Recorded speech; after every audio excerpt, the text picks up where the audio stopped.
Halo, assalamualaikum warahmatullahi wabarakatuh. Balik lagi di kuliah kalkulus integral ya kan kawan. Gimana kabarnya? Semoga sehat walafiat, gitu ya. Ini bulan suci ya. Silahkan banyakin ibadah ya. Ya oke. Kelas asik dan kelas bahagia, dan kelas asik. Setelah UTS kita lanjut belajar yaitu tentang sifat-sifat integral tentu ya. Nah, di sini ada 4 sifat nanti yang akan kita pelajari kawan-kawan ya. Waduh, merah merona ya ini ya. Ya, pakai kuning. Nah, waduh. Ya, jadi yang pertama kita kayak gini. Kita kan sudah belajar tentang kemarin deret Riemann, poligon dalam, poligon luar begitu ya. Maka kalau menentukan luas daerah seperti ini kan yang diarsir berarti kan R1 ditambah R2 begitu ya. Kalau simbolnya kalau bidang ini, arsiran ini itu R gitu ya, HR, maka luas areanya adalah R1 gabungan R2 ya, atau AR1 ditambah AR2 begitu ya. Atau kalau kita menyimbolkan dalam integral, karena ini ada batasnya ya, dari A, kemudian B, kemudian C, maka kita bisa menjembatani ketika kita pengen dari A ke C ya, berarti dari integral batas bawah A sampai ke C untuk fungsinya di sini fungsinya adalah fx gitu ya, fx dx, maka kita bisa menghitung karena ini tadi AR1 maka bisa menghitung A dari A sampai B dulu gitu ya, dari A sampai B dulu gitu ya, ditambah dari B ke C gitu ya. Nah, jadi ibaratnya tuh ini hilang gitu ya. Nah, sama aja kalau dikembalikan tuh integral dari A sampai C. Tetapi bisa kita hitung integral A sampai C untuk f(x), dx itu dengan penjumlahan seperti ini. Ya, oke, sampai sini mungkin clear ya. Oke, nah itu kawan-kawan, kita masuk ke teorema pertama ya, teorema A berarti yaitu teorema penambahan selang tadi ya. Ada orang ketiga di antara A dan C begitu ya. Jadi misalnya ada fungsi f yang terintegralkan suatu selang ya, katakanlah tadi selangnya A dan C, ternyata muncullah orang ketiga yaitu B. Maka kita bisa menentukan integral A sampai C untuk f(x) dx itu bisa ditulis dengan integral A sampai B f(x) dx ditambah integral B sampai C f(x) dx. Ya, dengan urutan yang itu tadi ya, dengan catatan urutan ABC-nya kayak tadi ya, kayak yang di penjelasan awal tadi. Nah, misalnya di sini kita punya integral 0 sampai 2 untuk x kuadrat dx, berarti kita bisa 0 sampai 2 itu kita bisa pecah karena 0 sampai 2 ya. Di antara 0 dan 2 itu ada banyak sekali ya. Nah, misalnya kita ambil yang bulat itu 1, berarti bisa kita hitung 0 sampai 1 x kuadrat dx tambah 1 sampai 2 x kuadrat dx gitu ya. Itu clear. Nah, nanti kalau nggak percaya, ini sekarang ini saya pertanyaannya, ini kelihatannya baik-baik saja. Coba integral 0 sampai 2 x kuadrat dx itu 0 sampai 3 x kuadrat dx ditambah 3 sampai 2 x kuadrat dx. Nah, kira-kira nih bener nggak nih? Nah, kelihatannya benar karena ini main serot-serot, coret-coret, bener ya. Tapi apakah ini memenuhi teorema A? Silahkan dicek. Nah, kalau ini tadi benar. Apakah yang kedua ini memenuhi teorema A? Nanti silahkan dijawab, dicoba ya, dibuktikan. Nah, karena teorema A tadi ada syaratnya, yaitu terurut ya, ABC-nya. Itu sifat pertama, yaitu sifat penambahan selang. Yang kedua adalah sifat perbandingan atau pembandingan. Nah, jadi misalnya di sini namanya pembanding berarti harus ada minimal ada dua ya guys. Ya, ada f dan g, katakanlah di sini dua fungsi yang terintegralkan di selang tertutup AB dengan kondisi dengan informasinya adalah fx itu kurang dari gx untuk semua ya. Ya, bisa lebih kecil, lebih besar ya. Kalian gambar dulu di fungsi itu ya.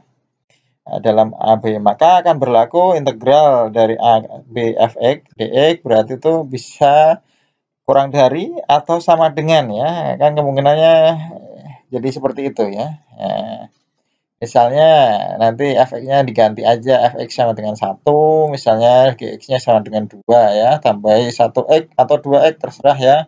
Fungsi konstan atau fungsi linear terserah dicoba. Nah, buktikan ini nanti. Nah, jadi bisa sama dengan, bisa kurang dari, yang jelas ya. Kalau hasilnya sama dengan 0 misalnya, nah itu nanti dicoba. Itu pembandingan ya. Jadi ada dua fungsi dengan kondisi tertentu, maka integralnya pun akan memenuhi kondisi tersebut.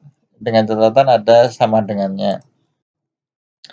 Ya, ini ya. Ini proses pembuktiannya. Yang pertama tadi diketahui fx-nya ini, kemudian ini f kali delta ya kemarin, balik ke jumlah Riemann, kemudian definisinya akhirnya dari definisi ini kan kemarin kita punya limit ini sama aja eh, integral tentu ya untuk ini.